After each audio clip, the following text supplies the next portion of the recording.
खुलुमबाय गोजोन फुंबिलिनि गासैबो बड'लेण्ड बुब्लिनि अनसायगिरिफोरखौ बरायग्रोबाय।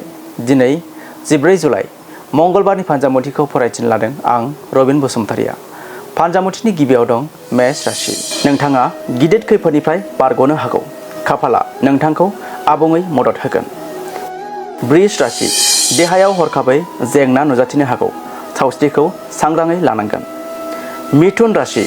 गिदिर दाय मावफ्लांना गिखांनाय फैगोन। सांग्राङै थानांगोन। कर्कट राशि। राङारि बिथिङाव गोग्लैसोनो हागौ। धैर्ययै खामानि मावनांगोन। सिंह राशि। नखरारि जिउआव जेंना सोमजिनो हागौ। जिंगायाव गोग्लैगोन। कन्या राशि। अनथोब महरै सोरनिफ्रायबा मुवा बेसाद मोननो हागौ। मोजां सान। तुला राशि। हरखाबै गाज्रि रादाब मोननो हागौ। गोसोखौ गाज्रि मोनगोन। वृश्चिक राशि। समाजारि बिथिङाव मोजां मान मोनगोन। नोंथांनि माना बांगोन। धनु राशि।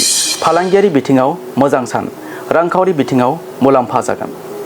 मकर राशि। माबा बाथ्राखौ लानानै सोरजोंबा नांज्लायनो हागौ। सांग्राङै थानांगोन। कुम्भ राशि। हाखु दाखु खामानिनिफ्राय जानगाराव था।